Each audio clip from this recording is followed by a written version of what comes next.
बिस्मिल्लाहिर्रहमानिर्रहीम। अस्सलामु अलैकुम नाज़रीन, आप देख रहे हैं प्रोग्राम खबर क्या है और मैं हूं आपकी मेज़बान फरजाना सिद्दीक। नाज़रीन, आज प्रोग्राम के पहले हिस्से में हम रुख करेंगे कराची का, जहां पर औरंगी टाउनशिप प्रोजेक्ट में करोड़ों रुपए मालियत के 320 से ज़ायद प्लॉट्स की बंदर बांट के इंकशाफ ने बल्दिया उज़्मा कराची में हलचल मचा दी है। मज़ीद तफसीलात बताने के लिए हमें ज्वाइन करेंगे नुमाइंदा कराची फरीद आलम, जबकि प्रोग्राम के दूसरे हिस्से में आपको बताएंगे तवानाई की बचत के लिए बनाया गया इदारा national energy efficiency and conservation authority corruption, उकरबा परवरी और बेज़ाब्तियों का गढ़ बन गया है। मजीद इस खबर की तफसीलात बताने के लिए हमें ज्वाइन करेंगे नुमाइंदा खसूसी इस्लामाबाद फ़हीम अख्तर, जबकि प्रोग्राम के आखिरी हिस्से में हम रुख करेंगे मुल्तान का, जहां पर महकमा इनहार की मशीनरी डिवीजन्स में करोड़ों रुपए की माली बेज़ाब्तियों का इंकशाफ सामने आया है और मशीनरी और आलात की मुरम्मत की मद में करोड़ों रुपए की बेज़ाब्तियां भी की गई हैं। इस खबर की मजीद तफसीलात बताने के लिए हमें ज्वाइन करेंगे नुमाइंदा मुल्तान ज़हीर अब्बास। तो नाज़रीन, चलते हैं आज की पहली खबर की जानिब। औरंगी टाउनशिप प्रोजेक्ट में करोड़ों रुपए मालियत के 320 से ज़ायद प्लॉट्स की बंदरबाट के इंकशाफ ने बल्दिया उज़्मा कराची में हलचल मचा दी है। साबिक प्रोजेक्ट डायरेक्टर के दौर में औरंगी टाउन के कीमती प्लॉट्स कवायद के बरखिलाफ मंजूर नज़र अफराद को अलॉट किए गए थे। मेयर कराची ने प्लॉट्स की बंदरबांट का नोटिस लेकर कवानीन के बरखिलाफ लीज किए गए तमाम प्लॉटों की लीज को मनसूख करने का हुक्म दिया था। मजीद खबर की तफसीलात बताने के लिए हमें ज्वाइन किया है नुमाइंदा फरीद आलम ने। फरीद, सबसे पहले तो ये बताएं, क्या औरंगी टाउनशिप प्लॉट स्कैंडल बल्दियाती निज़ाम में बदतरीन उकरबा परवरी और करप्शन की मिसाल नहीं है? जी बिल्कुल, औरंगी टाउन प्रोजेक्ट में जो कुछ हुआ है, प्लाटों की बंदरबाट जिस तरह की गई है, वो अकरबा परवरी की बदतरीन मिसाल पेश कर रहा है। औरंगी टाउन कराची का एक बहुत बड़ा इलाका है जो पाकिस्तान बनने के बाद जो महाजरीन पाकिस्तान आए थे उनकी आबादगारी के लिए ये इलाका आबाद किया गया था। आबादी के बाद जब बल्दिया उज़्मा कराची की हुदूद बढ़ाई गई तो Orangi town project Orangi township को बल्दिया उज़्मा कराची के ज़ेर इंतज़ाम कर दिया गया। जब से लेके अब तक बल्दिया उज़्मा कराची औरंगी टाउनशिप प्रोजेक्ट की देखभाल करती है, उसी के इंतजामी उमूर चलाती है। इस दौरान बल्दिया उज़्मा कराची की जानिब से औरंगी टाउन को एक पायलट प्रोजेक्ट के तौर पर पेश किया गया, उसकी तामीर और तरक्की के इक़दाम किए गए और न सिर्फ वहाँ पर तामीर और तरक्की की गई बल्कि लोगों की आबादगारी भी की गई। इस सिलसिले में बल्दिया उज़्मा कराची का पूरा एक महकमा बनाया गया जिसे औरंगी टाउन प्रोजेक्ट का नाम दिया गया है। इस प्रोजेक्ट में मुख्तलिफ अदवार में मुख्तलिफ डायरेक्टर्स तैनात किए गए जो औरंगी टाउन प्रोजेक्ट की देखभाल करते थे। वहाँ पर आबादगारी के मसाइल, उसकी जो बल्दियाती सहूलियात की फराहमी, उनके उमूर अंजाम देने के साथ साथ लोगों को प्लॉट भी अलाट किए जाते थे।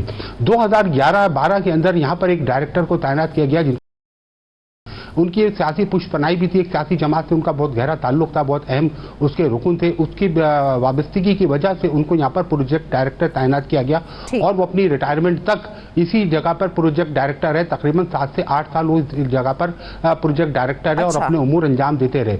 उनकी तैनाती के दौरान औरंगी टाउन प्रोजेक्ट के अंदर बदतरीन अकरबा परवरी और मुबैना करप्शन की मिसालें कायम की गई। औरंगी टाउन प्रोजेक्ट में जो प्रोजेक्ट डायरेक्टर थे, वहाँ की जो इंतजामिया थी, उनकी मिली भगत से औरंगी टाउन के न सिर्फ रेजिडेंशियल प्लाट बल्कि जो एमिनिटीज़ हैं, वहाँ के जो रफाही प्लाट हैं, उन तक को फ़रोख्त कर दिया गया, जिसकी शवाहिद अब जाके बल्दिया उज़्मा कराची के सामने आना शुरू हुए। जब ये होशरुबा इंकशाफात सामने आए तो बल्दिया उज़्मा कराची का जो महकमा लैंड है, लैंड समेत जो केएमसी के दीगर महकमे, उनमें एक हलचल थी मची हुई है कि इतने बड़े पैमाने पर 7-8 साल तक वहाँ पर करप्शन होती रही, लेकिन केएमसी हुकाम की जानिब से वहाँ पर किसी किस्म का कोई कार्रवाई नहीं की गई। करप्शन जबकि इस दौरान नहीं हुई है। यहाँ पे हमने ये देखा है कि एक ही शख्स को 26 प्लॉट दिए गए हैं और एक ही खानदान को 180 प्लॉट्स अलॉट किए गए हैं। तो क्या ये सीधी सीधी मिसाल नहीं है बदनीयती की और ताकत के गलत इस्तेमाल की? जी बिल्कुल, यही मैं आपको बता रहा था कि औरंगी प्रोजेक्ट में जब प्रोजेक्ट डायरेक्टर थे, इस दौरान जो प्लाटों के साथ सुलूक किया गया, जो एमिनिटीज थी, उन तक को फरोख्त कर दिया गया। इसी की मिसाल है कि एक शख्स है नाम है जिसका उसको एक ही शख्स को 26 प्लॉट जो है अलॉट किए गए और लीज की गई। इसी तरह देखा जाए, जब हमने और इसकी छानबीन की तो हमें पता लगा कि एक खानदान है जिसको 180 से ज़्यादा प्लॉट अलॉट किए गए और लीज किए गए। मैं आपको बताऊं कि देखें, जो कच्ची आबादियां होती हैं उसमें प्लाटों का एक कवानीन होते हैं। उसमें प्लाट लेने के लिए जो तरीक़ाकार है वो बड़ा सिंपल है।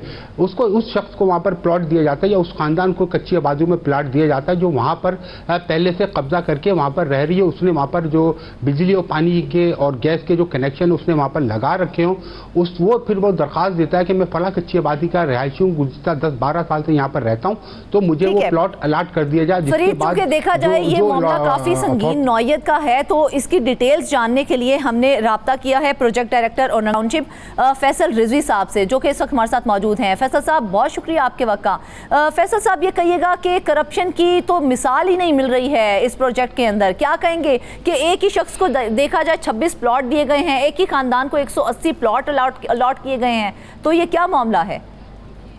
जी अस्सलाम वालेकुम, बहुत शुक्रिया आपने मुझे लाइन पे लिया। जिस तरह अभी फरीद साहब आपको बता रहे थे कि जो कच्ची आबादी एक्ट है उसके तहत किसी भी शख्स को कब्जे की बुनियाद पे, और ये गरीब को, जो कच्ची आबादी एक्ट है, गरीब को छत प्रोवाइड करने के लिए ये एक्ट लाया गया था, जो इलीगल पोजीशन की बेस पे हम इस लीज होल्ड राइट्स देते हैं, रेगुलराइजेशन अनऑथराइज्ड पोजीशन इन कच्ची आबादीज ऑफ कराची। कोई भी शख्स अगर उसकी फैमिली है तो वो एक ही बार जिंदगी में इससे अवेल हो सकता है, मुस्तफीद हो सकता है, और एक लीज वो अपने नाम पे ले सकता है, उसमें अपने जिसे कहें अहले खाना के साथ रहने के लिए, ना कि कारोबारी और तिजारती मकसद के लिए उसको ले और लीजें कराए।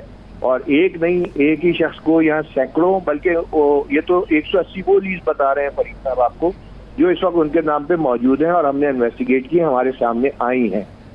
ये माजी में 2011-12 से हमारे प्रोजेक्ट डायरेक्टर, उन्होंने उनके साथ मिलकर लैंड ग्रैबिंग का एक बहुत ही घनौना कारोबार शुरू किया और गरीबों का हक मारा।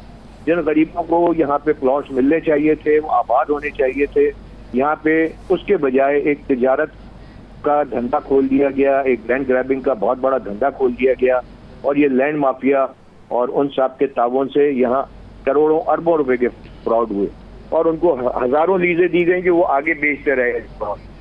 जो इस वक्त ये प्लॉट्स हैं 180 जो सामने आए हैं, जिसमें से तकरीबन 20 कमर्शियल प्लॉट्स हैं और बाकी रेजिडेंशियल प्लॉट्स हैं, इसकी तहकीकात के लिए मेयर कराची ने बड़ा बोल्ड स्टेप लिया है।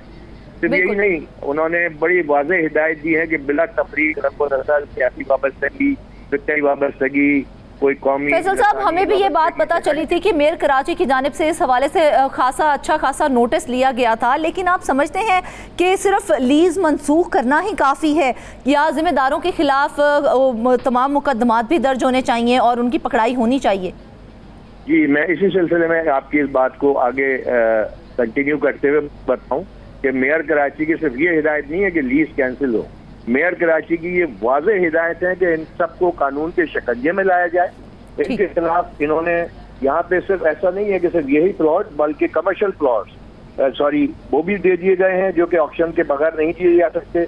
पेट्रोल पंप्स के plots, amenity plots, maternity home के प्लॉट्स, पब्लिक बिल्डिंग के प्लॉट्स, मकतब के प्लॉट्स, ठीक है जी। इन्होंने कोई बैंकेट हॉल बनवा दिए हैं, पेट्रोल पंप बनवा दिए हैं, और उन प्लॉटों पे बनवा दिए हैं जो कि रफाई प्लॉट थे, क्लिनिक्स के प्लॉट थे, मैटरनिटी होम के प्लॉट थे, प्ले ग्राउंड के प्लॉट थे, मस्जिद के प्लॉट, मकतब का प्लॉट, कोई प्लॉट इन्होंने नहीं छोड़ा, उसकी लीजें इन्होंने दे दी। इवन स्कूल के प्लॉट पे इन्होंने पेट्रोल पंप के जो है वो लीज कर दी है। तो मेयर कराची की वाज़ेह हिदायत है, और उन्होंने अब तक कोई सैकड़ों केसेस एंटी करप्शन रेफर कर दिए हैं, और अब नैब में भी इनके खिलाफ केस चल रहा है जो कि रेफरेंस तकरीबन तैयार होने के करीब है, उसमें भी इन तमाम चीजों को ऐड किया जा रहा है। तो चलिए फैसल साहब, बड़ी खुशाइन बात है कि अगर इसके ऊपर नोटिस लिया गया है और फर्दर ऑन इसके ऊपर जो है वो अहकामात भी जारी किए गए हैं। एक और चीज़ हमें थोड़ी सी क्लियर कर दें, क्योंकि गुज़िश्ता अदवार में होने वाली अलॉटमेंट्स को जो है, क्या उनको भी चेक किया जा रहा है, या फिर सिर्फ ये जो हालिया स्कैंडल है इसको, इस तमाम जो तहकीकात हैं यहीं तक महदूद रखी जाएंगी? नहीं, देखें, इसमें कोई इसमें डिस्क्रिमिनेशन नहीं है कि सिर्फ ये यहाँ तक महदूद है। हमारे सामने जो केस आ रहा है, चाहे वो 15 साल पुराना है, 20 साल पुराना है, 5 साल पुराना है या 2 साल पुराना है, तो जो बेज़ाब्तगी का लीजों में केस हमारे सामने आ रहा है, हम उस पर एक्शन ले रहे हैं, और हम इसको एहतसाब के लिए एंटी करप्शन नैब फॉरवर्ड कर रहे हैं और लीज को कैंसिलेशन के प्रोसेस में डाल रहे हैं। उसमें कोई ये चीज़ नहीं है कि जी इस दौर के लीजों पे ही सिर्फ एक्शन लिया जाएगा या उस दौर के लीजों पे एक्शन लिया जाएगा। ठीक है फैसल साहब, फरीद आलम ने इसके ऊपर अच्छी खासी रिसर्च की है, वो भी आपसे कुछ सवालात करना चाह रहे हैं। जी फरीद। फैसल भाई, मुझे ये बताएं कि 2011-12 से ये गोरख धंधा चल रहा था, इसको मुबैना तौर पर करोड़ों रुपए इसमें रिश्वत भी वसूल की गई। इससे कबल भी नैब की जानिब से 3,500 जाली लीजों की एक तहकीकात शुरू की गई थी जब वसीम अख्तर मेयर थे। तो उस तहकीकात का क्या नतीजा निकला? और जब ये करप्शन की जा रही थी, प्लाटों की बंदर बाट की जा रही थी, 8 साल तक केएमसी इंतजामिया क्यों खामोश तमाशाई बनी रही? देखिए, इसके बारे में तो मैं कोई स्पेसिफिक जवाब आपको नहीं दे पाऊंगा कि क्यों आया, उनके इल्म में थी या नहीं थी। जब मैंने चार्ज लिया है दिसंबर 2024 में, और जब मेरी पहली बार मेयर साहब से और मेरे म्यूनिसिपल कमिश्नर अफजल जैदी साहब मीटिंग हुई चार्ज लेने के बाद, और ये चीजें हाईलाइट हुई, उस वक्त मुझे वाज़ेह हिदायत मिली मेयर साहब की तरफ से और मेरे कमिश्नर अफजल जैदी साहब की तरफ से कि जी आप ये देखें, माजी में बहुत कुछ बुरा हुआ है और हमें डार्क में रखा है। हमारे सामने वाज़ेह रिपोर्ट आपके डिपार्टमेंट से नहीं दी गई है। बेसिकली होता ही है फरीद भाई, चाहे वो डिपार्टमेंट के लोग हों, किसी सियासी पार्टी के लोग हों, किसी भी ऑर्गेनाइजेशन के लोग हों, काली भेड़ें तो हर जगह है ना, जो मुख्तलिफ फ्लैग्स इस्तेमाल करती हैं, डिपार्टमेंट्स की प्रोटेक्शन इस्तेमाल करती हैं अपने ज़ाती मफादात के। वो कौम के, मुल्क के या डिपार्टमेंट के, इदारे के मफाद को अव्वलियत नहीं देते, अपने ज़ाती मफादात को अव्वलियत देते हैं। तो उन लोगों की मैं ये कहूँगा कि ये चशम पोशी थी, क्योंकि ज़ाती मफादात के लिए उन्होंने डिपार्टमेंट के मफाद को, और डिपार्टमेंट का मफाद है तो शहर का मफाद है, और शहर का मफाद है तो मुल्क का मफाद है, और मुल्क का मफाद है तो आवाम का मफाद है। कुछ इसमें मुलाजमीन भी शामिल थे, खास करके जो आपके सर्वेयर है, जो वहाँ के लोग हैं, जो वहाँ पर लीजें कराते थे, जो आपके फोकल पर्सन थे, ये सब लोग इन्वॉल्व हैं। जहाँ तक हमने मालूमात लिया, हमें ये पता चला है कि एक एक प्लाट पर मुबैना तौर पर लाखों रुपए रिश्वत ली गई है और होटलों में जाके डील की गई है। तो उस वक्त जब ये डील हो रही थी, अब जबकि ये मकानात बन चुके हैं वहाँ पर, तो आप ये लीजें खाली करेंगे लोग, तो वहाँ पर दूसरे मालकान आ चुके हैं, ये लोग तो बेच चुके हैं, काफी प्लाट उसमें से बिक चुके हैं। मैंने आपसे ये पूछा था 3,500 प्लॉट की इससे कबल नैब ने भी इंक्वायरी शुरू की थी, वो इंक्वायरी आज तक अपने मुंतकी अंजाम तक नहीं पहुंची। तो इस दौरान केएमसी हुक्काम की जानिब से क्यों चशमपोशी इख्तियार की जाती रही? 90 करोड़ रुपए मालियत से ज्यादा के ये प्लॉट बनते हैं, अगर इनकी हम मार्केट वैल्यू लें तो ये 90 करोड़ रुपए का नुकसान अब केएमसी कैसे पूरा करेगी? जी, मैं इस सिलसिले में आपको ये बताता रहा हूँ फरीद भाई के जो कुछ नहीं हुआ उसका तो मैं जवाब नहीं दे सकता, लेकिन जो अब हो रहा है और हम उस पर एक्शन ले रहे हैं, और रिकॉर्ड नहीं दिया जाता था नैब को भी इंक्वायरीज में और एंटी करप्शन को भी। वो वहाँ से लेटर आते थे और लेटर्स पे लेटर्स आते रहते थे। जिस दिन मैंने चार्ज लिया उसी दिन मेरे पास कोई तकरीबन 15 लेटर आए हुए थे एंटी करप्शन से और 7 लेटर नैब से आए हुए थे। उन्हें रिकॉर्ड प्रोवाइड नहीं किया जाता था, जो माजी में या बेज़ाब्तगियाँ हुई, और डेफिनेटली खाली एक शख्स ने नहीं की, पूरा डिपार्टमेंट या उनके सबऑर्डिनेट्स भी उसमें मुलविस थे। वो सब अंडर इंक्वायरी है, अंडर इन्वेस्टिगेशन है, और जो भी है मेयर कराची की हिदायत है कि वो सब they should get hold of it. वो अपना जो भी उन्होंने कानूनी जो पेचीदगियाँ की हैं और उसकी खिलाफ वर्जियाँ की हैं और आवाम को, कौम को और इदारे को नुकसान पहुंचाया, वो जरूर पकड़ में आएंगे। क्योंकि अब मेयर कराची की हिदायत के मुताबिक बहुत तेजी से तमाम रिकॉर्ड, तमाम जो के शवाहिद हमारे पास मौजूद हैं बेज़ाब्तगियों के, वो हम इदारों को प्रोवाइड कर रहे हैं। ठीक है फैसल साहब, तमाम चीज़ें प्रोवाइड तो कर दी जाएंगी। एक और चीज़ जो अब ये मामला चूंकि खुल के सामने तो आ चुका है, हुकूमत का या आपका इस महकमे का अगला लाए अमल क्या होगा? क्योंकि जो प्लॉट अलॉट कर दिए गए हैं, अब क्या उन प्लॉट्स की मनसूखी की जाएगी, और अगर मनसूखी की जाएगी तो क्या उन्हें नीलाम भी किया जाएगा? देखिए, जो प्लॉट खाली हैं और डेफिनेटली जो प्लॉटों पे थर्ड पार्टी इंटरेस्ट नहीं हुआ, जो लोग जो है अभी आबाद नहीं हुए, उनको तो डेफिनेटली वो लीजें कैंसिल करके उस प्रोसेस के तहत ही दिया जाएगा। अभी हमने भी पिछले दिनों भी हमने लीज की थी, एक ही दिन में हमने 12 करोड़ के 4 प्लॉट नीलाम किए हैं, जिसमें जाली तरीके से सिर्फ 4 प्लॉट थे, वो 300-500 गज के और 1000 गज के जाली चालान बना के सिर्फ 80 लाख रुपए के एवज वो लोगों ने हथियाने की कोशिश की थी, जिसको हमने नाकाम बनाया। और हमने पब्लिक ऑप्शन किया, बिल्कुल ट्रांसपेरेंट, मेयर साहब की हिदायत पे, काउंसिल की अप्रूवल से हमने 12 करोड़ रुपए के एक ही दिन में 4 प्लॉट बेचे हैं। हम इन प्लॉटों को भी वागुजार कराएंगे और बिल्कुल जो कानूनी प्रोसेस है उसके तहत ही लोगों को दिए जाए।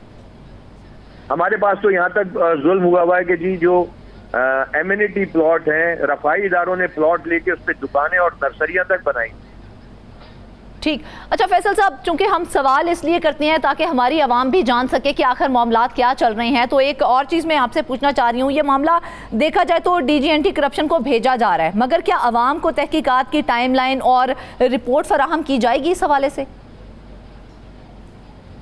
इंशाअल्लाह ताला जितनी तेजी से काम हो रहा है, बहुत जल्द आवाम के सामने ये सब लोग बेनकाब भी होंगे और अपना जो कानूनी एक्शन है वो उनके खिलाफ लिया जाएगा।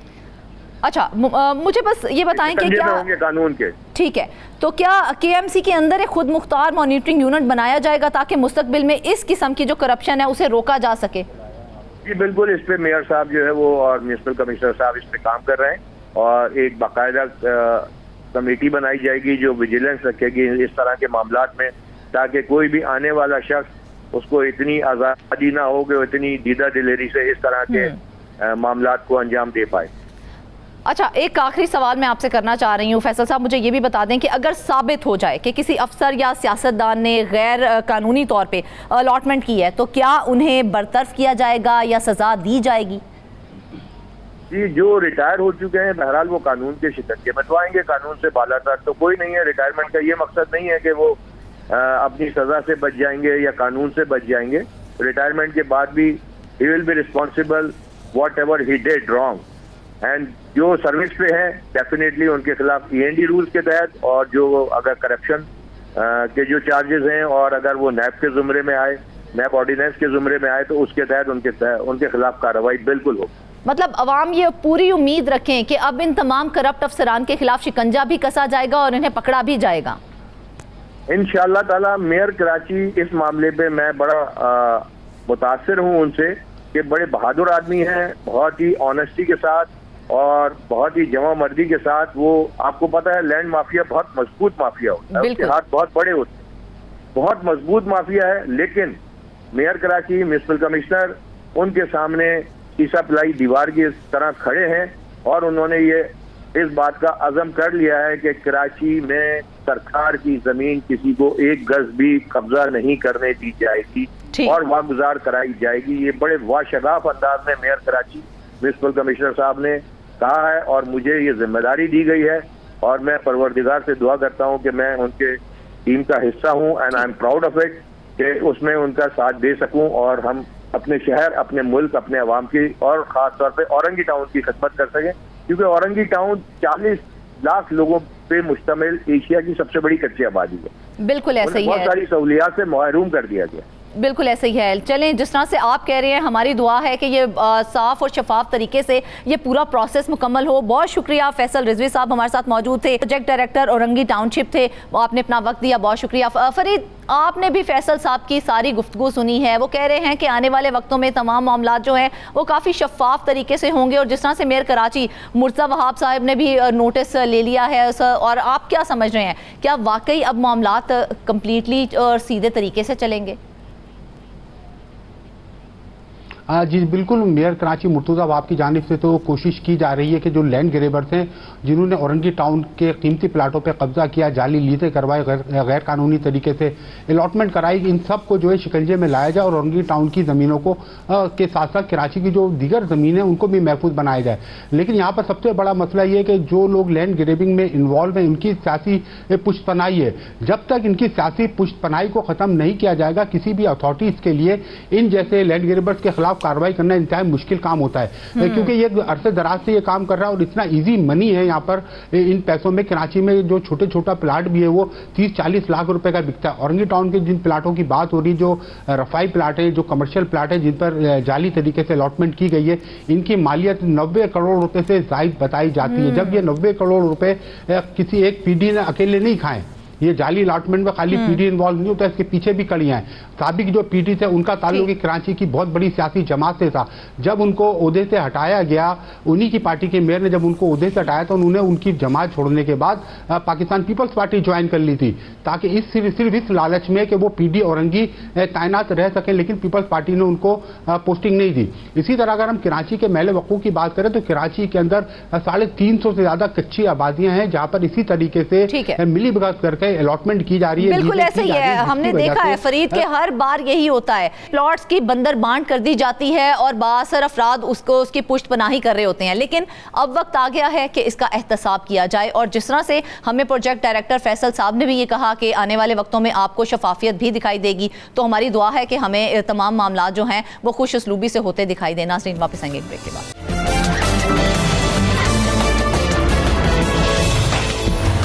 वेलकम बैक नाज़रीन। अब हम आपको बताएंगे कि तवानाई की बचत के लिए बनाया गया इदारा national energy efficiency and conservation authority corruption, उकरबा परवरी और बेज़ाब्तियों का गढ़ बन गया है, और 2019 में तैनात होने वाले एमडी पर इख्तियारात के नाजायज़ और गलत इस्तेमाल का इल्ज़ाम भी लगा है। दस्तावेज़ात में इंकशाफ हुआ है कि एमडी ने कौमी खजाने से अपने दोस्तों और अजीज़ों को करोड़ों रुपए से भी नवाजा है। दस्तावेज़ात में मजीद क्या इंकशाफ सामने आए हैं, जानते हैं नुमाइंदा खुसूसी इस्लामाबाद फ़हीम अख्तर से।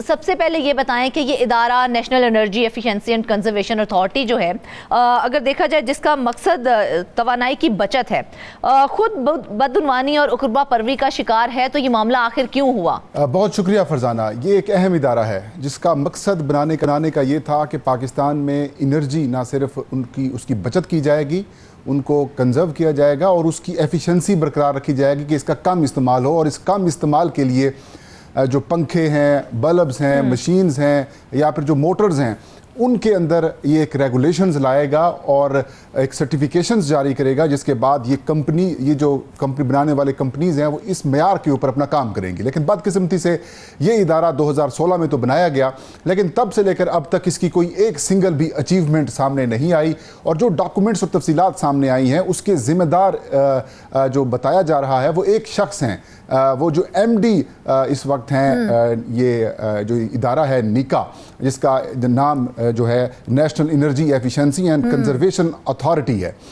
इनको 2019 में उस वक्त जब पाकिस्तान तहरीक इंसाफ की हुकूमत थी तो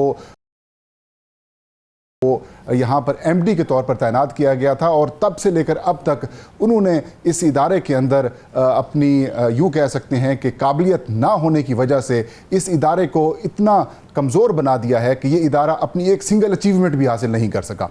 कुछ चीज़ें जो सामने आई हैं, डॉक्यूमेंट्स जो सामने आए हैं, वो ये हैं कि 2019 से लेकर अब तक जनाब ये जो एमडी साहब हैं नीका के, इन्होंने 4 मुख्तलिफ अपने दोस्तों अजीज़ों के ज़रिए जो कौमी ख़जाना हो या फिर जो डोनर एजेंसी से आने वाली जो प्रोजेक्ट्स होती हैं वो अपने इन 4 दोस्तों में या 3 दोस्तों के अंदर जो है वो तकसीम किए हैं। पहले एक कंपनी थी जेनिसिस, जो प्रूडेंस कंपनी, पहले खुद जो एमडी नीका हैं ये उस कंपनी के पार्टनर थे, और जब ये एमडी नीका बने तो रूल्स के मुताबिक ये MP1 स्केल की पोस्ट होती थी। इनको ये इख्तियार नहीं था, या रूल्स के मुताबिक ये किसी निजी कंपनी का ओहदा नहीं रख सकते, लेकिन 10 माह तक इनके पास ये ओहदा रहा। फिर इस ओहदे को उन्होंने तब्दील किया, अपने किसी रिश्तेदार को एडजस्ट किया, और जो इनका एड्रेस है वही उस ओहदे जो उनको नया पार्टनर बनाया गया, सेम एड्रेस भी उन्हीं का है। इनको फिर बतौर एमडी अपने इख्तियारात का इस्तेमाल करते हुए मुख्तलिफ डोनर एजेंसी से कंसल्टेंसीज भी लेके दी, करोड़ों रुपए की इदारे के मामलात भी दिए। फिर एक और कंपनी, उसमें भी अपने एक दोस्त को एडजस्ट किया, उस कंपनी का नाम IOR बिट था, वो एक वकील साहब के नाम के ऊपर थी। उस कंपनी को IT से मुतालिक जो काम थे, जो सर्टिफिकेशंस बनानी थी, जो लैब बनाकर ये चीज़ें आगे देनी थी, उसका ठेका दिया गया। फिर जब ये दोनों कंपनीज एक्सपोज होने लगी तो फिर एक तीसरी कंपनी लाई गई, उसमें भी फिर जो पहली कंपनी के पार्टनर थे उनको एडजस्ट किया गया, जेनिसिस कंपनी का नाम था, उसमें फिर उनको एडजस्ट किया जाने लगा। इसके साथ साथ जो फ्लोर्स बनाए गए, तज़ीन और आइश कराएगी नीका की बिल्डिंग की, 2022 में अपने ही एक अजीज़ को जो डॉक्यूमेंट्स बता रहे हैं कि उन्होंने 2 फ्लोर्स का ठेका दिया 12 करोड़ रुपए का कि इनकी तज़ीन और आइश होगी। फिर 2024 में मज़ीद 5 फ्लोर्स की तज़ीन और आइश होनी थी, उस वक्त ये ठेका दिया गया PWD को। PWD ने पहले 5 करोड़ रुपए का तखमीना बनाया, फिर इसको बढ़ाकर कर रहे हैं, तो क्या ये सीधा कॉन्फ्लिक्ट ऑफ इंटरेस्ट नहीं है क्या? ये बिल्कुल कॉन्फ्लिक्ट ऑफ इंटरेस्ट भी है, और फिर अपने इलाके के लोगों को, अपने दोस्तों को, अपने अजीज़ों को नवाजने का ये मामला है। और जो लोग एक्सपर्ट्स थे उनको हायर ही नहीं किया गया। जो काम करना था नीका ने, मैं वही फरजाना बात बता रहा हूं कि जो काम करना था नीका ने कि पाकिस्तान में एनर्जी को एफिशिएंट बनाना था, एनर्जी कंज्यूम करनी थी, और पाकिस्तान जो कि माहौलियाती तब्दीली का बदतरीन शिकार मुल्क बन चुका है, जीएसपी प्लस हो या फिर IMF के मामलात हो, उनकी तरफ से भी यही कहा जाता है कि पाकिस्तान को एनर्जी एफिशिएंसी के ऊपर काम करना चाहिए। तो मैं यही बता रहा था कि जो मजीद 5 फ्लोर्स बनवाए गए, जो PWD सरकारी इदारा था उसने 2024 में बनाया, उसने टोटल पहले 5 करोड़ तखमीना बताया, फिर काम बढ़ के वो 10 करोड़ तक पहुंचा। लेकिन 2022 में रेट्स कम होने के बावजूद इन्होंने अपनी दोस्त की कंपनी को नवाजा, 12 करोड़ में 2 फ्लोर्स और 5 फ्लोर्स बन रहे हैं 10 करोड़ में। तो यहां पर भी हाथ साफ किए गए। फिर एक एनर्जी एफिशिएंसी या फिर जो एनर्जी फंड है, जो कि एनर्जी कंजर्वेशन फंड, जो कि डोनर्स की तरफ से उसमें रकम आती है, अरबों रुपए की रकम इसमें आई, डॉलर्स की मद में रकम आई। उसके रूल्स ये कहते हैं कि इस रकम से, इस फंड से 10,000 रुपए से ज़्यादा तक नहीं निकलवाए जा सकते पैसे, और अगर निकलवाने भी हैं तो इसका एक प्रोसेस होगा, जो इस फंड का बोर्ड होगा वो अप्रूव करेगा, और फिर वो भी पाकिस्तान में एनर्जी एफिशिएंसी से मुतालिक जो काम होगा उसके लिए वो फंड खर्च किया जाएगा। लेकिन फहीम, यहाँ तो हमें ये दिखाई दे रहा है कि नेका के इस्तेमाल किसी प्राइवेट और कंपनी को फायदा देने के लिए हो रहा है, और वो प्राइवेट कंपनी भी वो है जो कि MD की साबका कंपनी है। क्या ऐसा ही है? बिल्कुल ऐसा ही है, उनकी साबका कंपनी है। साबका कंपनी का जो एक्सपीरियंस है, जो इनके MD की प्रोफाइल है, उसका एक्सपीरियंस दोनों सेम है। मतलब जो एक्सपीरियंस इन्होंने हासिल किया, जो काबिलियत इन्होंने शो की, उसकी कंपनी की भी यही थी, जो कंसल्टेंसी थी, सारे काम वही साहब की हैं, वही उनकी जो प्रूडेंस कंपनी है उनकी है, और फिर इन्हीं कंपनीज को ही फंड से भी नवाजा गया है। और तो और ये इन्होंने 1 करोड़ और 25 लाख रुपए से ज़्यादा के 2 मुख्तलिफ चेक्स, जो कि हमें राइट टू इंफॉर्मेशन एक्ट के तहत वो चीज़ें हमने हासिल की हैं, उसके तहत इन्होंने हासिल किए हैं 1 करोड़ 25 लाख रुपए। हालांकि रूल्स के मुताबिक, उस फंड के रूल्स के मुताबिक 10,000 रुपये से ज़्यादा की रकम वो नहीं निकलवा सकते। एक उन्होंने चेक निकलवाया है कैश का 85,000 और 85 लाख और 85 रुपए और 85,000 रुपए, और इसके अलावा कुछ 25 लाख रुपए से भी ज़्यादा के चेक्स हैं। तो कहने का मतलब ये है कि इसके ऊपर SECP ने इस फंड के गलत इस्तेमाल के ऊपर भी 90,000 रुपए का जुर्माना भी किया हुआ है, और वो SECP ने कहा है कि इस फंड के जो बोर्ड है उसकी जो एनुअल मीटिंग है वो 5 साल से नहीं हुई। तो 5 साल के दौरान जो बोर्ड की, मतलब जो उनका ऑडिट होना है, जो मामलात हैं, वो भी नहीं किए जा रहे। और अब जो इंटरेस्टिंग चीज़, जो नई डेवलपिंग स्टोरी बन रही है, वो ये है कि अब इनका 6ठा साल पूरा होने वाला है। 3 साल की पहले अपॉइंटमेंट थी, PTI के दौर में इनको अपॉइंट किया गया था जब वजीर तवानाई उमर अयूब खान साहब थे। फिर उसके बाद ये एक्सटेंशन हासिल कर लेते हैं, और अभी तक इन्होंने कोई बड़ा प्रोजेक्ट लॉन्च नहीं किया। लेकिन हमने ये भी देखा है कि MD साहब ने बतौर मैनेजिंग पार्टनर काम जारी रखा, जबकि वो उस वक्त सरकारी ओहदे पर भी थे। तो कानूनन कैसे इसको दुरुस्त हम कह सकते हैं, क्योंकि एट अ सेम टाइम आप 2 ओहदे एंजॉय नहीं कर सकते हैं। ये कंपनी थी प्रूडेंस, जिस प्रूडेंस कंपनी की प्रोफाइल उसने अपनी प्रोफाइल में शो की, और जब इनको MD बनाया गया तो 10 महीने तक इन्होंने अपने पास ये दोनों ओहदे रखे, और MP1 स्केल का ये ओहदा था। ये रूल्स के मुताबिक, कानून के मुताबिक निजी ओहदा नहीं रख सकते जब आप पब्लिक ऑफिस होल्डर हो चुके होते हैं। बिल्कुल ऐसे ही। तो ये मतलब इस 10 महीने तक ये शवाहिद हैं कि जब इनका पार्टनर तब्दील हुआ, जब इस्लामाबाद एडमिनिस्ट्रेशन में उन्होंने दरख्वास्त दी कि ये पार्टनर्स तब्दील हो रहे हैं, मैं ये ओहदा छोड़ रहा हूं, तो वो जाहिर शुदा है कि 10 महीने तक जो है वो अपना ओहदा रखा। लेकिन अगली कहानी की तरफ हम जाते हैं। वो कहानी है, अब से कुछ दिन बाद वजीर आजम शहबाज शरीफ ने एक प्रोग्राम लॉन्च करना है फरजाना। अच्छा। वो बड़ा इंटरेस्टिंग है। अच्छा। वो प्रोग्राम है फैन रिप्लेसमेंट प्रोग्राम। अच्छा। इसका मतलब ये कि पाकिस्तान में जो लोगों के पास पंखे हैं, वो पंखे तब्दील किए जाएंगे और उनको इन्वर्टर फैंस के ऊपर मुंतकिल किया जाएगा, और अच्छा। वो बैंक्स के जरिए जो आप बिल जमा करवाते हैं वो फिर आपको किस्तों के ऊपर जो है वो देने पड़ेंगे, और लगभग 12% इसके ऊपर जो है वो प्रॉफिट होगा। 10% बैंक्स लेंगी, 2% की रिस्क गारंटी टाइप होगा। डायरेक्ट बैंक से परचेजिंग होगी उनकी। जी, वो बैंक से परचेजिंग होगी और इंशाल्लाह इसकी मुकम्मल डिटेल हम अगले प्रोग्राम में इसको देंगे, लेकिन कहानी उसके अंदर क्या है और वहां पर ये जो एमडी नीका है वो क्या कहानी डालना चाहते हैं वो हम आपको ये बताना चाहते हैं। जी, बिल्कुल। तो उस प्रोग्राम आप यूं कह सकती हैं कि ये पाकिस्तान की जो पंखा बनाने वाली इंडस्ट्री का हुजूम है ना, वो तकरीबन 500 से 600 अरब रुपए का है। अच्छा। तो अब फैन रिप्लेसमेंट प्रोग्राम शुरू किया जाना है, जिसके तहत लोगों से जो पुराने पंखे हैं जो कि 120 वाट्स तक हैं वो वापस लेकर ये 30 वाट्स वाले जिसको इन्वर्टर फैंस भी कहते हैं वो हमने उनको देने हैं। अब ये जो मनसूबा वजीर आजम ने चंद दिन तक लॉन्च करना है, ये मनसूबा बुनियादी तौर पर रूल्स के भी अगेंस्ट बना हुआ है, अच्छा, कानून के भी अगेंस्ट बना हुआ है और इसकी बाज़ाब्ता अप्रूवल भी नहीं हुई। और इंटरेस्टिंग बात यह है कि वजीर आजम शहबाज शरीफ की ही कैबिनेट के अंदर जो एक डिसीजन हुआ था उसको भी एमडी साहब ने उसके ऊपर इंप्लीमेंटेशन नहीं की। वो कहानी ये है कि जो कंपनियां ये 30 वाट्स पंखे इन्वर्टर फैंस बनाएंगी उनके लिए एक रेगुलेशंस आती हैं, इनको लेबल रेगुलेशंस कहा जाता है, यानी कि नीका की तरफ से वो सर्टिफिकेशंस होगी कि ये मयारात होंगे कि ये पंखा कितनी बिजली कंज्यूम करेगा, ये पंखे की कंपनी कितने रजिस्ट्रेशन करवाएगी, कितनी अमाउंट जमा करवाएगी, या फिर ये पंखा कितनी एनर्जी आगे फेंकेगा, कितना यूज होगा। मतलब ये सारे उसके जो स्टैंडर्ड्स हैं वो नीका ने सेट करने हैं। अब नीका का एक बोर्ड है, नीका बोर्ड में फरजाना, नीका बोर्ड से इनके रेगुलेशंस की अप्रूवल नहीं होती, लेकिन ये मामला कैबिनेट की तरफ चला जाता है और जब वफाकी काबीना के पास मामला जाता है तो काबीना असूली इसकी मंजूरी देती है और ये वजारत कानून को मामला रेफर कर देती है वेटिंग के लिए कि इसके ऊपर लीगल जो रिकमेंडेशंस हैं, सिफारशात और जो राय है वो वजारत कानून की तरफ से आ जाए। अब वजारत कानून कहती है कि जिसके रेगुलेशंस डायरेक्टली आप अप्रूव नहीं कर सकते, इसके लिए आपको रूल्स बनाने पड़ेंगे। अब नीका ने बगैर किसी रूल्स के, बगैर किसी रेगुलेशंस के कुछ 46 लाख रुपए का इश्तिहार दे दिया कि रेगुलेशंस मंजूर हो चुकी हैं और ये उसका एसआरओ भी जारी कर दिया गया है। अच्छा, अब वो ना वजारत कानून की सिफारशात पर अमल हुआ, ना वजीर आजम और काबीना की सिफारशात के ऊपर इंप्लीमेंटेशन की गई और एक गैर कानूनी तौर पर ये एसआरओ जारी करके ये कहा जा रहा है कि अब हम इस प्रोजेक्ट को लॉन्च कर रहे हैं। और इंटरेस्टिंग बात तो वजीर आजम की जानिब से इसकी अप्रूवल कैसे दे दी गई, मुझे समझ नहीं आ रहा, क्योंकि कुछ कानूनी शिकें भी होती हैं, कानूनी शिकों को मद्देनजर रखना पड़ता है। वजीर आजम की जानिब से किस तरह से अप्रूवल दे दी गई है और किस तरह से लॉन्च किया जाएगा आने वाले वक्तों में ये जो फैन डिस्ट्रीब्यूशन है?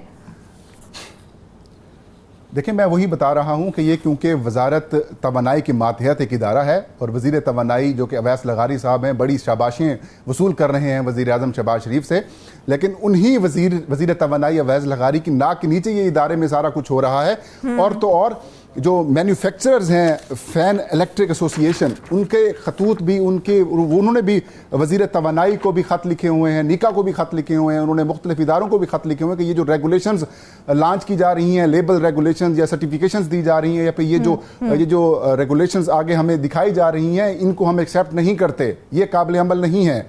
मतलब ये सारा कुछ वो कर रहे हैं और वो पता नहीं एमडी नीका साहब पता नहीं क्या किया हुआ है, लेकिन इसके अंदर एक बड़ी इंटरेस्टिंग किस्म की और स्टोरी भी है। फहीम, वज़ारत कानून की जानिब से तो वाज़े तौर पर रूल्स बनाने की सिफारिश की गई थी, तो बगैर रूल्स रेगुलेशन नाफिज करने का इख्तियार एमडी साहब के पास कैसे आया? एमडी साहब ने कि पुराना एक जो बोर्ड की मीटिंग थी उसको उन्होंने जवाब बनाया हुआ है। उधर तो हो गई थी कि छठी बोर्ड मीटिंग के अंदर ये मामला हो गया था, हालांकि वो नहीं हुआ था। अच्छा। वो फिर 7वीं या फिर 8वीं मीटिंग के अंदर मामला हुआ, तो फिर 9वीं 10वीं मीटिंग तक भी ये मामला चलता रहा। तो वो पुरानी एक चीज को इस्तेमाल करके उन्होंने रेगुलेशन एसआरओ जारी कर दिया कि ये अप्रूव्ड हो चुकी है, हालांकि ऐसा कुछ नहीं हुआ। तो मैं जो आपको एक स्टोरी बता रहा था फरजाना, उसके अंदर ये है कि एक तो जल्दबाजी में करने की ना 2 बड़ी वजूहात हैं। एक बड़ी वजह यह है कि इनकी टर्म जो है वो दिसंबर 2025 में दूसरी टर्म जो 3 साल की थी वो एक्सपायर हो रही है। वो कोशिश कर रहे हैं कि एक बार फिर एमडी के तौर पर वो बरकरार रहें और फिर अपनी सीवी के अंदर जब इनकी टर्म दोबारा बनाने या बढ़ाने की बात की जाएगी, दोबारा इनको अपॉइंट करने की बात की जाएगी, तो फिर ये कह देंगे कि देखिए मैंने तो फैन रिप्लेसमेंट प्रोग्राम के लिए एक्रीडेशन या फिर जो लेबल रेगुलेशंस हैं ये इंप्लीमेंटेशन कर दी है या सर्टिफिकेशन मैंने कर दी है। एक तो अपनी सीवी के अंदर ये प्रेजेंट करना चाह रहे हैं, और दूसरा जो कुछ मैन्युफैक्चरर्स हैं जिनको इस जल्दबाजी में रेगुलेशंस को इंप्लीमेंट करके प्रोग्राम को शुरू करके एडजस्ट करने की कोशिश की जा रही है कि उनकी मुनाफली हो जाए और जो बाकी मैन्युफैक्चरर्स हैं जो पंखा बनाते हैं वो बेचारे रुल जाएं और यूं यहां से भी कुछ ना कुछ चीजें हासिल कर ली जाएं। तो ये एक अहम और बड़ा इदारा है जिसका बुनियादी तौर पर काम ये था कि एक तो पाकिस्तान में लेकिन यहाँ पर तो ये बात बड़ी वाज़ेह हो रही है फहीम, देखा जाए कि एमडी साहब जो है वो अपनी मुद्दत मुलाजमत में तोसी के लिए जो है इन मंसूबों को सियासी या इंतजामी दबाव के तौर पर इस्तेमाल कर रहे हैं, ये तो बड़ा वाज़ेह हो गया है। एग्जैक्टली ये ना रूल्स की परवाह है, ना रेगुलेशंस की परवाह है, ना कानून की परवाह है, ऐसे ही है। अपने 3-4 साथियों के जरिए हर जगह के ऊपर चीज़ें एडजस्ट करना, फिर जिन कंपनीज को ये नवाजते हैं फिर वही इनके लीगल असिस्टेंट भी बन जाते हैं। अगर कहीं पर कोई दरख्वास्त इनके खिलाफ दायर हो जाती है तो फिर वही कंपनी वाले जिनको कंसल्टेंसीज फराहम करते हैं वो इनके लीगल असिस्टेंट भी बन जाते हैं। फिर रूल्स को वायलेट करना, फिर अपनी मुद्दत मुलाजमत की एक्सटेंशन हासिल करना। और इन 6 साल में देखें, अब जाहिर है 2-4 महीने के बाद इनकी 6 साल मुद्दत मुकम्मल हो जाएगी, 2 टर्म्स इनकी खत्म हो जाएंगी। लेकिन इस वक्त पाकिस्तान लेकिन मामला तो अब भी अदालत में आ गया ना फहीम, मामला तो अदालत में ज़ेर इल्तवा है, तो फिर हुकूमत या वजारत तवानाई की पोजीशन क्या है? एमडी साहब को छुट्टी पर क्यों नहीं भेजा गया? क्योंकि मामला तो अदालत में चला गया।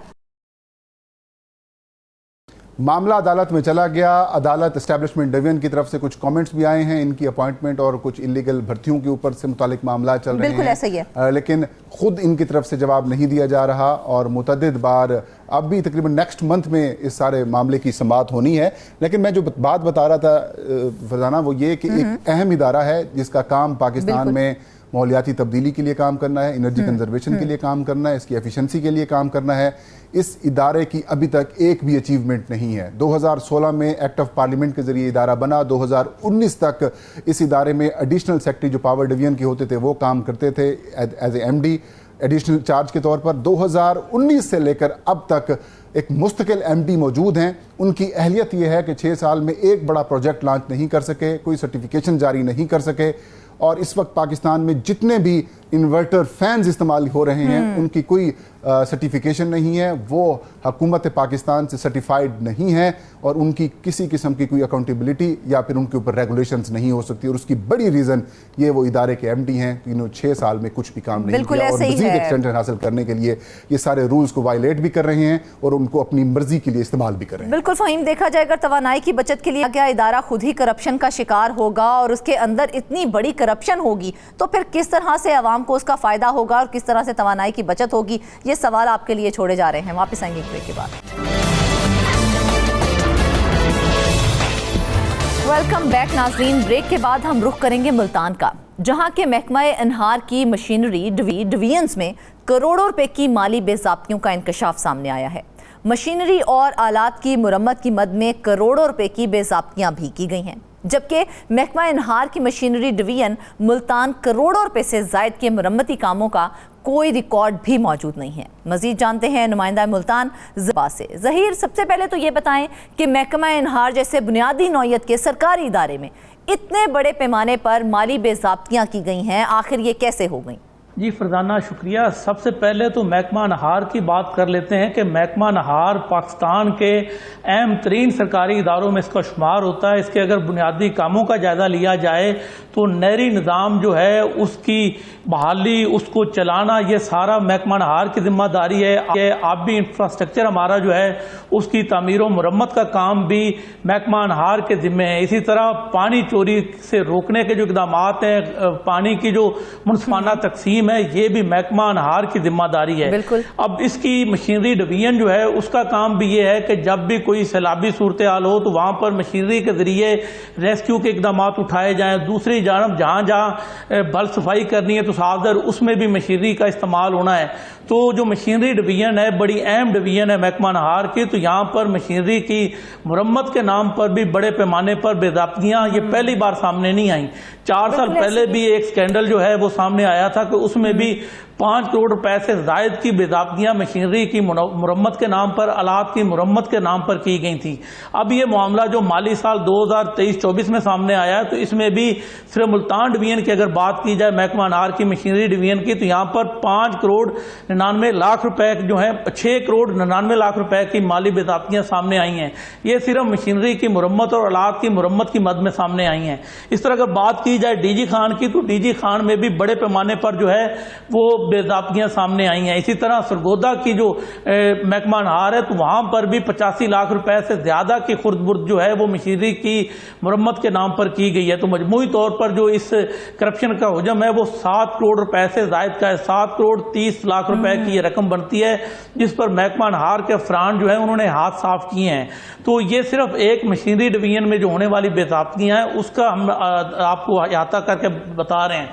अगर बात की जाए माली साल 2023-24 में जो ऑडिट हुआ महकमा अनहार का, उसके अगर दादोशुमार बताए जाए मुल्तान में सुबह भर के, तो उसका जो हुजम है वो 2 अरब 82 करोड़ बनता है। महकमा ऑडिट की जानब से जो निशानदेही की गई है माली बेज़ाब्तियों की, वो इंतहाई संगीन इल्जामात हैं। उसमें सबसे ज्यादा जो है वो 1 अरब 86 करोड़ के मुख्तलिफ अखराजात की मद में जो बोगस अखराजात किए गए हैं, जिसको ऑडिट काम ने जो है जिसका रिकॉर्ड भी फराहम नहीं किया गया महकमा अनहार की जानब से, उन्होंने निशानदेही की है। इसमें भी मशीनरी की मुरम्मत की मद में बेज़ाब्तियां भी हैं। अब जो हम जिस स्टोरी को बयान कर रहे हैं उसमें 7 करोड़ 30 लाख रुपए की मुबैना बेज़ाब्तियां जो हैं ये 2024 में मामला सामने आया था दिसंबर में, जिस पर स्पेशल जो डिपार्टमेंटल अकाउंट्स कमेटी है उन्होंने महकमा अनहार के अफसरान को 15 दिनों में रिपोर्ट जो है वो मुरतब करके जमा करवाने की हिदायत की थी। मगर महकमा अनहार के जो अफसरान है वो रिकॉर्ड ही फराहम नहीं कर सके। रिकॉर्ड उनके पास जाएगा, उसका जो है वो तजिया किया जाएगा, उसकी जांच पड़ताल की जाएगी, तो उसके बाद जो जिम्मेदार। तो क्या ये हकीकत नहीं है कि महकमा अनहार जनूबी पंजाब के जो तीनों जोन हैं जिसके अंदर मुल्तान, डेरा गाजी खान और बहावलपुर आते हैं, उसमें करप्शन बड़े मुनज़्ज़म तरीके से की गई है ताकि कोई पकड़ ही ना पाए? आप देखें कि महकमा अनहार जो है बड़ा अहम इदारा है। यहाँ पे जो भी मनसूबाजात होते हैं तो वो अरबों रुपए के होते हैं। साफ ज़ाहिर है जब अरबों के प्रोजेक्ट होंगे तो उसमें करप्शन भी करोड़ों की होगी। 4 साल पहले जो है वो बहावलपुर जोन की अगर बात की जाए तो 2 अरब रुपए से जायद की बेज़ाब्तियों की निशानदेही हुई थी। तो अफसरान ने किया क्या, जब महकमा ने इंक्वायरी शुरू हुई, कुछ अफसरान को मुअत्तल कर दिया गया, तो चीफ इंजीनियर के दफ्तर से सारा जो रिकॉर्ड था वो मुतलका प्रोजेक्ट्स का वो गायब कर दिया गया था। अंदाजा करें कि जब इंक्वायरी शुरू हुई तो वो रिकॉर्ड ही गायब कर दिया गया। अफसरान को यही बहाना बनाया गया कि वो मुतलका जो रिकॉर्ड है वो मिल ही नहीं रहा। इसी तरह मुल्तान डिवीजन की अगर बात की जाए, मुल्तान जोन की बात की जाए महकमा अनहार की, तो इसमें भी रिकॉर्ड जो है जो हमने ये मामला डिस्कस किया है इसका रिकॉर्ड अभी तक फराहम नहीं किया गया। साफ ज़ाहिर रिकॉर्ड सामने आएगा, जांच पड़ताल होगी तो उसके बाद ही इंक्वायरी जो है वो आगे बढ़ेगी। दूसरी जानब महकमा एंटी करप्शन में देर इंक्वायरी की बात की जाए, सीधा सरकारी महकमे को चूना लगाने के मुतफ़ इतना बड़ा चूना लगाया गया है और किसी किस्म का कोई रिकॉर्ड मौजूद नहीं है। मुरम्मत के नाम के ऊपर भी करोड़ों रुपए जो है वो हड़प कर लिए गए हैं। आप देखें इस हवाले से जब हमारी महकमा अनहार के अफसरान से बात हुई तो जो मौजूदा चीफ इंजीनियर हैं उनकी तरफ से मौक़िफ़ यही सामने आया कि 6 महीने पहले ही मुझे चार्ज मिला, उससे पहले के जो चीफ इंजीनियर थे वो रिटायर हो चुके हैं। तो ये सारी बेज़ाब्तियां उनके दौर में हुई हैं। अब अंदाज़ा करें कि मौजूदा जो हेड हैं उनकी तरफ से ये बयान दिया जा रहा है। अब होना तो ये चाहिए था कि भले जिसके दौर में भी ये मुबैना माली बेज़ाब्तियां हुई हैं उसकी प्रॉपर तरीके से इंक्वायरी की जाती, उसका सारा रिकॉर्ड जो है वो अपनी तहवील में लिया जाता और केस जो है वो एंटी करप्शन को रेफर किया जाता। मगर इस तरह के कोई इकदाम नहीं उठाए गए। दूसरी जानब अफसरान की जानब से वही रवायती तो गया था ना कि स्पेशल डिपार्टमेंट अकाउंट कमेटी ने दिसंबर 2024 में रिकॉर्ड जमा कराने की हिदायत की थी, लेकिन 7 माह बाद भी उसका रिकॉर्ड नहीं जमा करवाया गया। तो क्यों नहीं जमा करवाया गया, उसका क्या जवाब दिया जा रहा है आखिर? ये तो सिर्फ एक मामला है ना करप्शन का। हाँ। मैं जिस तरह आपको बता रहा था कि महकमा एंटी करप्शन में जो सबसे करप्ट इदारों की जो एक लिस्ट उन्होंने मुरतब की कि जिनके खिलाफ सबसे ज्यादा शिकायतें हैं या सबसे ज्यादा इंक्वायरियां हैं, तो उसमें जो महकमा अनहार था 2024 में वो 3रे नंबर पर था। अच्छा। अंदाजा करें कि जो टॉप के महकमे थे उसमें महकमा रेवेन्यू था, पुलिस था, उसके बाद सबसे ज्यादा जो शिकायत मसूल हुई एंटी करप्शन को वो महकमा अनहार से मुतल्लिक थी। और अगर बात की जाए मुल्तान में महकमा एंटी करप्शन में कितनी इंक्वायरियां जारी हैं तो वो जो उसकी तादाद जो है वो 70 से जायद है। अच्छा। अंदाजा करें कि 1 साल के अंदर 70 से जायद इंक्वायरियों पर जो है वो महकमा एंटी करप्शन काम कर रहा है। इसी तरह अगर बात की जाए बहावलपुर की तो वहां भी 20 से जायद इंक्वायरियां जो हैं वो महकमा अनहार के अफसरान के खिलाफ ज़ेरे इल्तवा हैं। इसी तरह डीजी खान जोन की बात की जाए तो महकमा अनहार डीजी खान जोन के जो है तकरीबन 16 इंक्वायरियां जो है वो महकमा एंटी करप्शन में ज़ेरे इल्तवा हैं। आप अंदाजा करें कि 100 से ज्यादा इंक्वायरियां सिर्फ महकमा अनहार की जो तीनों जोन थे, मुल्तान, डीजी खान और बहावलपुर, इनके अफसरान के खिलाफ इतने बड़े पैमाने पर संगीन इल्जामात उस दरखास्तों में हैं। उसके बाद उस पर इंक्वायरियां शुरू हुई, रिकॉर्ड जो है वो भी उन्होंने वसूल किया। कुछ अफसरान की जानब से रिकॉर्ड अभी तक फ्राहम नहीं किया गया एंटी करप्शन को। तमाम जो रिकॉर्ड फ्राहम किया गया उसकी एंटी करप्शन ज़राए के मुताबिक जांच पड़ताल की जा रही है और इन इंक्वायरियों पर आने वाले दिनों में पेशरफ्त सामने आएगी। कुछ गिरफ्तारियां जो है वो भी की गई हैं। मुल्तान की अगर बात की जाए तो एंटी करप्शन ने गुज़श्ता 3 महीनों में महकमा अनहार के एक अफसर समेत 5 जो मुल्ज़मान हैं उनको गिरफ्तार किया है। अब होता क्या है कि जो छोटे करप्शन के मामला होते हैं उसमें तो फौरी पकड़ में आ जाते हैं। फर्ज करे किसी ने कोई पानी अपना जो है उसको बढ़ाने के लिए राब्ता किया महकमा अनहार के किसी अफसर से कि भाई मेरा जो मोगा है उसको आप जो है वो एक्सटेंड कर दें, ओवरसाइज कर दें, तो उस सूरत में वो रिश्वत उन्हें दी जाती है महकमा अनहार के अफसरान को। अब वो बंदा अगर चाहता है कि भाई ये करप्शन में बेनकाब करो तो वो 30-35 हज़ार दे देगा, निशानज़दा नोट जो है वो होंगे और एंटी करप्शन का वो रेड आएगा, रेड डलेगा और उसके बाद जो मुतलका अफसर है या मुतलका जो मुलाजम है महकमा अनहार का उसको हिरासत में ले लिया जाता है। यानी पिछले कुछ दिनों में हमने देखा कि 80,000 की करप्शन पर भी महकमा अनहार के एक अफसर को पकड़ लिया गया। 35,000 रुपए रिश्वत जो है वो रंगे हाथों जो है उस मुलाजम को पकड़ लिया गया। मगर जो बड़ी करप्शन है, जो अरबों की करप्शन है, जिस तरह हमने बहावलपुर जोन की बात की कि 2 अरब से ज्यादा की करप्शन का मामला में इखराजात किए गए थे, ज़हीर अब तक उन अफसरान को मुअत्तल या गिरफ्तार क्यों नहीं किया गया जबकि ये मामला तो सामने आ गया था? जी बात यही है ना कि महकमाना इंक्वायरी करनी किसने है? महकमाना इंक्वायरी भी तो इन्हीं अफसरों ने करनी है, इन अफसरों के पेटी भाइयों ने करनी है। तो वो कैसे अपने साथी को जो है वो मुश्किल में डालेंगे? तो कल को उन पर भी बुरा वक्त आ सकता है। तो ये एक तरह की बार्गेनिंग होती है कि हम आप पे हाथ हौला रख रहे हैं, आने वाले दिनों में आप पे हमारे ऊपर हाथ हौला रखना है। जानबूझ के तमाम फाइल्स को गायब कर दिया गया है ताकि ना हम पकड़े जाएं ना हमारे पेटी भाई पकड़े जाएं।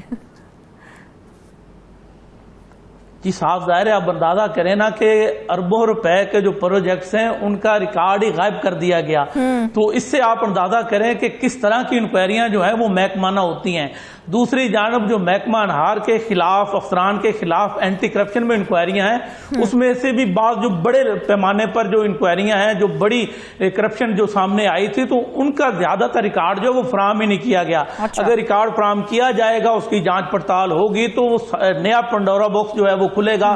बड़े बड़े पर्दा नशीन जो है उनके नाम सामने आएंगे और उसके बाद उनकी गिरफ्तारियां हो सकती हैं। तो एक दूसरे को गिरफ्तारियों से बचाने के लिए सरकारी अफसरान के पास ये हरबा भी है कि वो ताखीरी हरबे इस्तेमाल करते हैं। सरकारी जो रिकॉर्ड है उसकी फराहमी में लैलो लास से काम कर लेते हैं, जिसकी वजह से जो इंक्वायरी होती है किसी भी डिपार्टमेंट की वो इल्तवा का शिकार हो जाती है, चाहे वो वफाकी महकमों के खिलाफ FIA में कार्रवाई हो या फिर सूबाई महकमों के खिलाफ एंटी करप्शन की कार्रवाई हो। तो वो इंक्वायरियां जो है वो सुस्त रवि का शिकार इसी वजह से होती है कि बेशतर इंक्वायरियों में अब तक क्या पेशरफ्त कर सकी है इस हवाले से, क्योंकि मामला तो उनके पास चला गया है ना? जी वही आपको मैं बता रहा हूँ, जब हमारी एंटी करप्शन हुकाम से बात हुई तो उनका यही कहना था कि जो जो रिकॉर्ड हमारे पास आ रहा है उसकी जांच पड़ताल की जा रही है।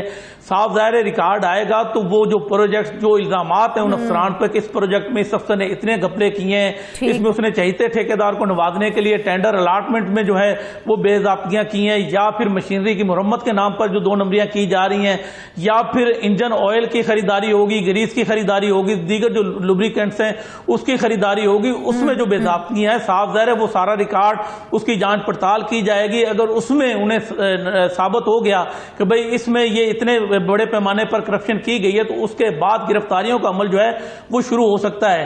कहा यही जा रहा है कि एंटी करप्शन में जो बड़ी इंक्वायरियां हैं जिसमें जो करप्शन का हुजम करोड़ों में है, तो उन इंक्वायरियों को जो है वो जल्द किसी रुख पर जो है वो ले जाया जाएगा और उन अफसरान के खिलाफ कार्रवाई की जाएगी और उनको गिरफ्तार करने का इम्कान भी जाहिर किया जा रहा है। एक बात यहाँ पर क्लियर कर दें, वो अफसरान जिनके खिलाफ संगीन नौयत के इल्जामात हैं जिनके ऊपर, क्या वो आज भी अपनी नशिस्तों पर विराजमान हैं? और अगर हैं तो फिर कहाँ गया है इदारा जाती इस्लाहात के दावे जो किए जाते हैं, फिर वो कहाँ गए हैं? जी आप देखें कि होता क्या है, अगर एक एसडीओ के खिलाफ इल्जामात हैं उस पे कि भाई इसने करप्शन की है, तो उसको उस सब डिवीजन से हटा के दूसरी सब डिवीजन भेज दिया जाता है। इस तरह अगर कोई एक्सीएन है तो उसको एक जगह से दूसरी जगह उसका ट्रांसफर कर दिया जाता है। ना मुअत्तल किया जाता है, ना प्रॉपर क्वेरी की जाती है, ना उनके से किसी किस्म की रिकवरी की जाती है। अब बताएं कि अगर एक अफसर को एक जगह से दूसरी जगह भेज दिया जाएगा, ओहदा तो उसके पास वही है, इख्तियारात उसके पास वही है, वो दोबारा कि आपको एक जगह से उठा के दूसरी जगह बिठा देंगे और ये उसको सजा मिल जाएगी क्या? ये आप देखें ना, हुकाम बाला के सामने सुरखरू होने का ये तरीका सरकारी महकमों में बड़े अरसे से राइज है। अच्छा। कि जब देखते हैं कि किसी एक शोबे में ज्यादा करप्शन सामने आ रही है तो उस अफसर को हटा के किसी और शोबे में भेज दिया जाता है और उधर से उस शोबे का अफसर जो है वो उस शोबे में आ जाता है। अदला बदली का ये जो तरीका कार है तकरीबन सभी दफातर में, जो सरकारी दफातर है उसमें अरसा दराज से राइज है। यही तरीका कार जो है ये महकमा हार के अफसरान भी अडॉप्ट करते हैं कि एक अफसर जिस पर अगर एक जगह तैनाती के दौरान मुल्तान में अगर उसके खिलाफ कोई करप्शन के चार्जेस, उसे व्याड़ी भेज दिया जाएगा, अगर व्याड़ी में उस पे है तो उसे शुजाबाद भेज दिया जाएगा। तो ज्यादा से ज्यादा इस तरह की तब्दीली होती है। कोई बड़े पैमाने पर जो है वो संगीन नोटिस नहीं लिया जाता कि उनके खिलाफ महकमा इंक्वायरी हो, उन्हें नौकरियों से मुअत्तल किया जाए, रिकवरी के अहकाम दिए जाए, जो कौमी खजाने को नुकसान पहुंचाए उसका अदाला किया जाए। अभी तक इस तरह का कोई मामला हमारे सामने आ रहे हैं, करप्शन सामने आ रही है, अफसरान के ऊपर इल्जामात साबित हो रहे हैं, तो इदारे के किसी सीनियर अफसर से आपने राब्ता करने की कोशिश की, उनसे जानने की कोशिश की कि भाई यहाँ पर चल क्या रहा है? जी, मैंने जैसे पहले भी बताया कि उनका एक रवायती मौकफ है, वो हमें तो अब जुबानी याद हो चुका है कि जिस महकमे के अफसर से भी, हेड से हम मौकफ के लिए राब्ता करते हैं तो वो ऑन कैमरे के सामने तो वो आना ही नहीं चाहते। वो कहते हैं जी हमें इजाजत नहीं है। तो जब उनसे कहा जाता है कि आप जुबानी हमें बता दें, टेलीफोनिक तौर पे बता दें कि आपका मौकफ क्या, हम उसमें ऐड कर लेंगे, तो उनका एक ही मौकफ होता है कि इदारे में असलाहत लाई जा रही हैं, जो करप्शन है उसके खात्मे के लिए इकदाम किए जा रहे हैं, जो इंक्वायरियां एंटी करप्शन में चल रही हैं उसका जब कोई नतीजा आएगा तो जो जिम्मेदार है उनके खिलाफ महकमा ने इंक्वायरियां भी शुरू कर दी जाएंगी, उनके खिलाफ जो है तादीबी कार्रवाई जो वो भी अमल में लाई जाएगी। ये रवायती जुमले हैं जो कि महकमा नार के अफसरान की जानब से भी अदा किए गए हैं। तो ये खूबसूरत लगते हैं जब उनको बयान किया जाता है या वो खबर का हिस्सा बनते हैं कि भाई जो जिम्मेदार उनके खिलाफ एक्शन लिया जाएगा। लेकिन एक्शन लिया कब जाएगा? अगर एक्शन लिया जाए, रिकवरी की जाए तो कौमी खजाने पे जो बोझ पड़ता है, ये वो वक्त है ज़हीर के करप्शन में मुलव्विस अनासिर को सजा दी जाए और अब खास तौर पे अब सजा दी जाए, क्योंकि मामला खुलकर सामने आ चुका है। अगर अब सजा ना मिली तो कहीं ऐसा ना हो कि दीगर महकमे भी इसी रास्ते पर चल पड़े। नाज़रीन, इसके साथ ही आज के प्रोग्राम से बस इतना ही। ढेर सारी दुआओं में याद रखिएगा। इजाज़त दीजिए। अल्लाह।